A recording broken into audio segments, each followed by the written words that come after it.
Ako niekoho zviesť za pomoci psychológie? Ľudia neznášajú, keď nimi niekto manipuluje. Ľudia neznášajú, keď sa od nich niečo očakáva, keď sa na nich tlačí a niekto sa snaží od nich niečo získať. A táto zúfalá energia sa dá vycítiť. Toto sa dá vycítiť na veľmi hlbokej úrovni.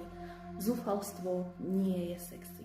Preto skutoční majstri v zvádzaní vám nejako nedajú najavo, že vás majú záujem vôbec zviesť, pretože pochopili, že to najsexy, čo existuje v tomto vesmíre, to najpriťažlivejšie je odpútanosť.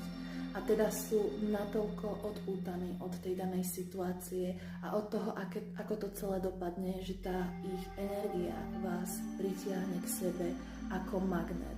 Je až priam vábivá, je